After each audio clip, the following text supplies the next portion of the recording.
ভাইরা আমার, লক্ষ্য করে শুনুন, আল্লাহ রব্বুল আলামিন বলেন, নিশ্চয়ই যারা ঈমান আনয়ন করেছে, দ্বিতীয় নম্বর আমলে সালেহ করেছে। এক নম্বর হলো ঈমান, দুই নম্বর হলো আমলে সালেহ।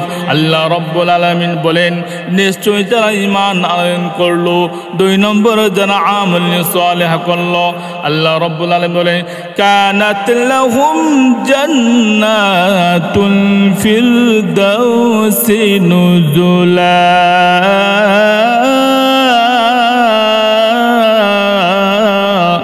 আল্লাহ রব্বুল আলামিন বলেন, যারা ঈমান আনয়ন করলো এবং যারা আমলে সালেহ করলো, তাদের ঠিকানা হবে জান্নাতুল ফিরদাউস। সুবহানাল্লাহ। ভাইরা আমার, লক্ষ্য করে শুনুন, আরবের মরুভূমির মধ্যে হযরতে বিলাল রাদিয়াল্লাহু তাআলা আনহুকে মরুভূমির বালির মধ্যে শোয়া দিছে। হযরতে বিলাল রাদিয়াল্লাহু তাআলা আনহুর পিঠের চামড়াগুলো কষে গেছে, শরীরের চামড়াগুলো কষে গেছে। তখন সে উমাইয়া ডাক দিয়ে বলে, বিলাল রে, বল এবার কালেমা ছেড়ে দিবে কিনা? হযরত বিলাল রাদিয়াল্লাহু তাআলা আনহু ডাক দিয়ে বলে, না না, কখনো হতে পারে না, আমি ইসলাম ধর্ম গ্রহণ করেছি, আমি কালেমা গ্রহণ করেছি, আমি কালেমা ছাড়ব না। উমাইয়া তখন সময় হযরত বিলাল রাদিয়াল্লাহু তাআলা আনহুকে মরুভূমির মধ্যে টেনে হেসড়ে নিয়ে যায়, টেনে হেসড়ে নিয়ে যায়, বুকের মধ্যে পাথর চাপা দিয়ে ডাক দিয়ে বলে, বিলাল রে, এবার বল, তুই কি মুহাম্মদের দরবার ছাড়বি নি? এবার বল, কালেমা তুই ছেড়ে দিবি কিনা? হযরত বিলাল রাদিয়াল্লাহু তাআলা আনহু ঘোষণা দিলেন, আরে উমাইয়া, ভালো করে শোন, তুই আমাকে মারতে পারোস, তুই আমাকে পৃথিবী থেকে বিদায় করে দিতে পারোস, আমি সব ছেড়ে দিতে পারি, আমি তোর জায়গা ছাড়তে পারি, আমি বংশ ছেড়ে দিতে পারি, আমার সর্বহারা হতে পারি, কিন্তু আমি এক মুহূর্তের জন্য আল্লাহর নবী রাহমাতুল লিল আলামিন নবীকে ছাড়ব না, আমি এক মুহূর্তের জন্য কালেমা ছাড়তে পারবো না। ভাইরা আমার, লক্ষ্য করে শুনুন, যে ইমানের তো দাম, ইমানের তো ইজ্জত, ইমানের তো সম্মান, এই ইমান যারা গ্রহণ করেছে তারা আল্লাহর কাছে ইজ্জতওয়ালা হয়ে গেছে। যারা ইমান এনেছে, ইমানের উপর যারা অটল অবিচল থেকেছে, ইমানের উপর থেকে যারা কবরে চলে গেছে, ইমান নিয়ে যারা কবরে গেছে, তাদের ইজ্জত সম্মান দুনিয়ায় আছে, আল্লাহ পাকের কাছে তাদের ইজ্জত সম্মান আছে। এই ইমানকে রক্ষা করার জন্য, ইমানের মতন দৌলতকে রক্ষা করার জন্য, ইমানের মতন দৌলতকে হেফাজত করার জন্য সাহাবায়ে কেরাম এত নির্যাতন হয়েছেন, এত নিপীড়ন হয়েছেন। মক্কা নগরীর মধ্যে কাফের কুফার বেঈমানরা আল্লাহর নবীর সাহাবীদেরকে এত নির্যাতন করেছে, এত নিপীড়ন করেছে, নির্যাতন নিষ্ঠুরতা চালিয়েছে। সাহাবায়ে কেরাম নির্যাতিত হয়েছেন, নিপীড়িত হয়েছেন, কিন্তু ইমান থেকে এক পা তারা পিছ হন নাই। ঈমানকে তারা এমনভাবে গ্রহণ করেছেন, কারণ আল্লাহর নবী সাল্লাল্লাহু আলাইহি ওয়াসাল্লাম বলে দিয়েছেন হাদিসের মধ্যে, ক্বালু লা ইলাহা ইল্লাল্লাহ ফাদখালাল জান্নাহ। ভাইরা আমার, আল্লাহর নবী সাহাবীদেরকে জানায় দিলেন, আমার উম্মতেরা রে, শোনো, যারা বলবে ক্বালু লা ইলাহা ইল্লাল্লাহ ফাদখালাল জান্নাহ, তারা জান্নাতে প্রবেশ করবে, জান্নাতে দাখিল হয়ে যাবে। আল্লাহর নবী যখন মক্কা নগরীর মধ্যে যখন কালেমার দাওয়াত দিতে লাগলেন, ইসলামের দাওয়াত দিতে লাগলেন, কালেমার দাওয়াত দিতে যাইয়া, ইসলামের দাওয়াত দিতে যাইয়া আল্লাহর নবী কাফের কুফার বেঈমানদের হাতে নির্যাতিত হয়েছেন।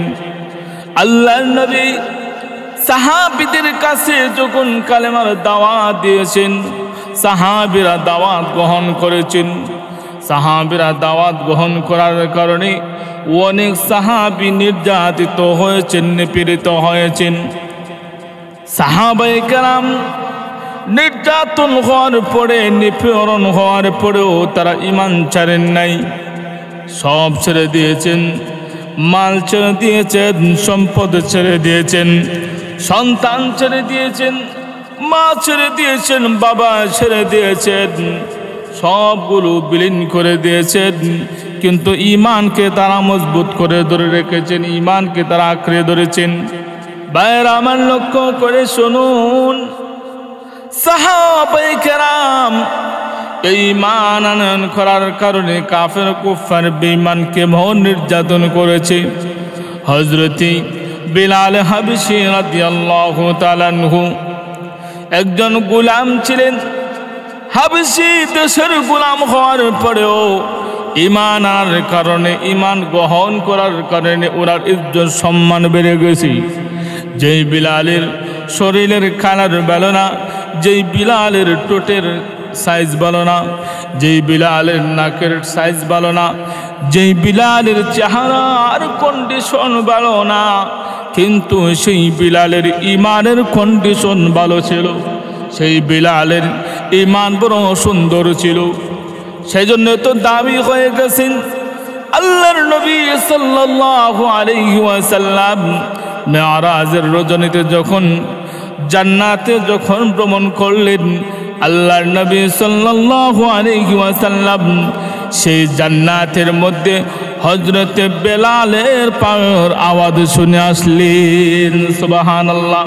ভাইরা আমার, তাহলে লক্ষ্য করে শুনুন, এই বিলাল হাবশী যার শরীরের গঠন সুন্দর না, যার চেহারার পিস কাটিং সুন্দর না, যার চেহারার কালার সুন্দর না, যার নাকের সাইজ সুন্দর না, কিন্তু ঈমানের চাই যে এত ভালো ছিল, আল্লাহর কাছে তারা এত পছন্দ হয়ে গেছেন, আল্লাহ তাদের প্রতি এত সন্তুষ্ট হয়ে গেছেন।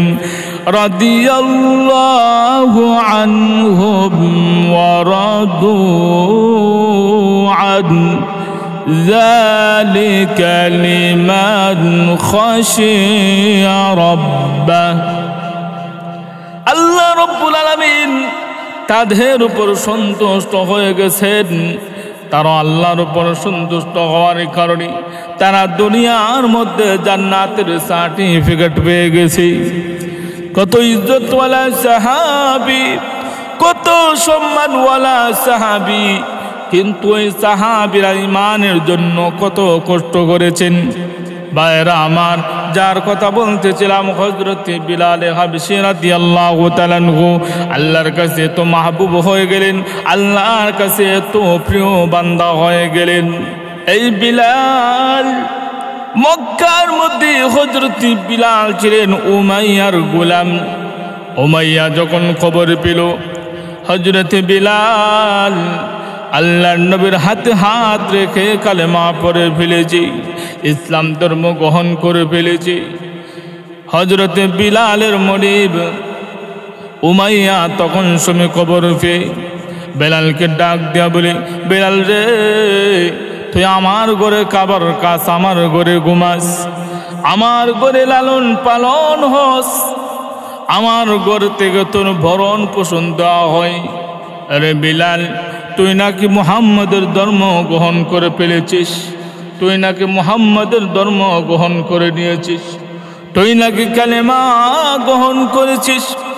হযরতে বিলাল রাদিয়াল্লাহু তাআলা আনহু ডাক দিয়ে বলে, উমাইয়া রে, হ্যাঁ, আমি আল্লাহর নবীর কাছে হাত রেখে আমি মুসলমান হয়ে গেছি, ইসলাম ধর্ম গ্রহণ করে ফেলেছি, কালেমা গ্রহণ করে ফেলেছি।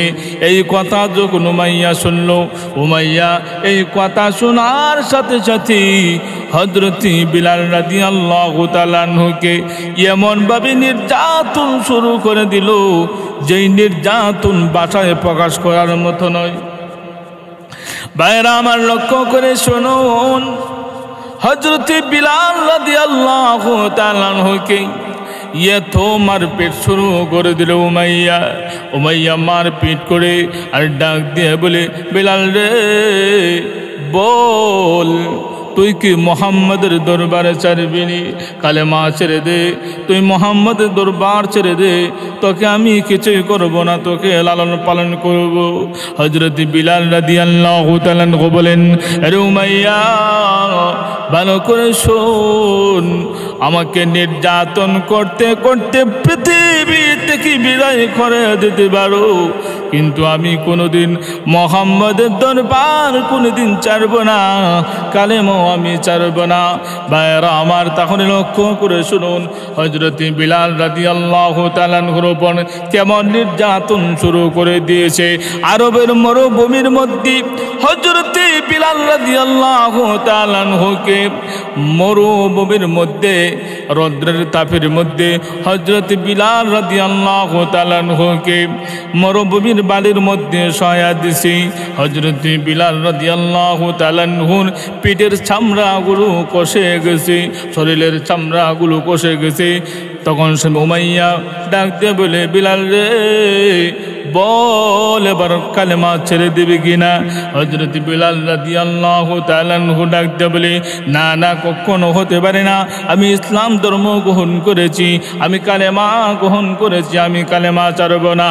উমাইয়া তখন সময় হযরত বিলাল রাদিয়াল্লাহু তাআলা আনহুকে মরুভূমির মধ্যে টেনে হেসড়ে নিয়ে যায়, টেনে হেসড়ে নিয়ে যায়, বুকের মধ্যে পাথর চাপা দিয়ে ডাক দিয়ে বলে, বিলাল রে এবার বল, তুই কি মোহাম্মদের দরবার ছাড়বি নি? এবার বল, কালেমা তুই ছেড়ে দিবি কিনা? হযরত বিলাল রাদিয়াল্লাহু তাআলা আনহু ঘোষণা দিলেন, আরে উমাইয়া ভালো করে শোন, তুই আমাকে মারতে পারোস, তুই আমাকে পৃথিবী থেকে বিদায় করে দিতে পারোস, আমি সব ছাড়তে পারি, আমি তোর জায়গা ছাড়তে পারি, আমি বংশ ছেড়ে দিতে পারি, আমার সর্বহারা হতে পারি, কিন্তু আমি এক মুহূর্তের জন্য আল্লাহর নবী রাহমাতুল লিল আলামিন নবীকে ছাড়ব না, আমি এক মুহূর্তের জন্য কালেমা ছাড়তে পারবো না। আমার ভাইরা, তাহলে ইমানের জন্য, ইমান রক্ষার জন্য, ইমানকে মজবুত রাখার জন্য, ইমানকে কমপ্লিট করে রাখার জন্য, ইমানের উপর অটল অবিচল থাকার জন্য তারা কেমন কষ্ট মুজাহাদা করেছেন। আজ কিন্তু আমরা সেই ইমান অল্প দামে বিক্রি করে দেই। এই ইমান তারা কত কষ্ট করেছেন এই ইমানকে রক্ষা করার জন্য, ইমানকে ধরে রাখার জন্য, ইমানের উপর ইস্তেকামাত থাকার জন্য তারা কত নির্যাতিত হয়েছেন, কত নিপীড়িত হয়েছেন, কিন্তু তারা ইমান ছাড়েন নাই। ভাইরা আমার, সেজন্য আল্লাহ রাব্বুল আলামিন বলেন, ইন্নাল্লাযীনা আমানু ওয়া আমিলুস সালিহাত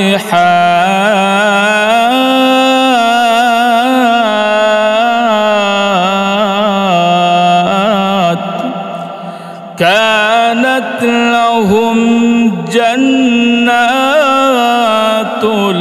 ফিরদাউসি নুজুলা।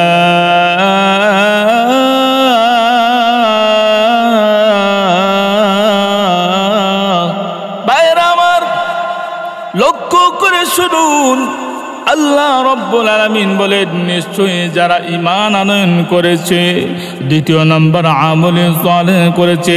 এক নম্বর হলো ঈমান, দুই নম্বর হলো আমলে সালেহ। আল্লাহ রাব্বুল আলামিন বলেন, নিশ্চয়ই যারা ঈমান আনয়ন করলো, দুই নম্বর যারা আমলে সালেহ করলো, আল্লাহ রাব্বুল আলামিন বলেন, কানাত লাহুম জান্নাতুল ফিরদাউসি নুজুলা।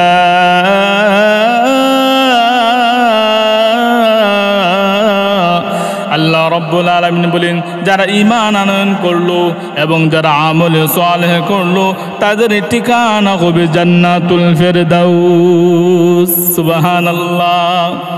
আমার ভাইরা, সেজন্য ইমানকে টিকে রাখতে হবে।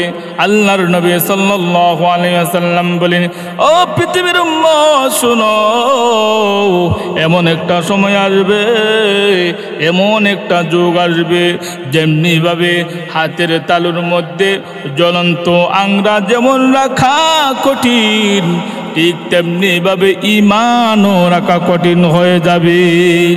ভাইরা আমার, সেজন্য এই ইমানের মতন দৌলত, ইমানের মতন দৌলত আপনি আমাকে এমনভাবে বাছাই করে এই ইমানকে মজবুত করে এই ইমানের উপর অটল অবিচল থাকতে হবে, যেন আপনি আমার ইমান যেন নষ্ট না হয়, আপনি আমার ইমান যেন নষ্ট না হয়। কারণ এই ইমান হলো আমার সবচাইতে বড় দৌলত। এই ইমান দিয়ে যদি আমি কবরে যেতে পারি, তাহলে কবরে আমি সফল। এই ইমান নিয়ে আমি কবর গেলি, কবরে সফল, হাসরে সফল, ফুলসিরাতে সফল, কিয়ামতের কঠিন ময়দানে আল্লাহ পাকের কাছে ইমানদার হিসাবে আমি জান্নাতি হয়ে যাব। সুবহানাল্লাহ। সেজন্য এই ইমানকে মজবুত করে ধরতে হবে। ইমানের যত পরীক্ষা আসুক, ইমানের উপর যত পরীক্ষা আসুক না কেন, ইমানকে আমি ধরে রাখবো। আমরা ইমানকে ধরে, ইমানকে মজবুতের সাথে ধরে রেখি আমরা এই পৃথিবী থেকে বিদায় দেব ইনশাআল্লাহ।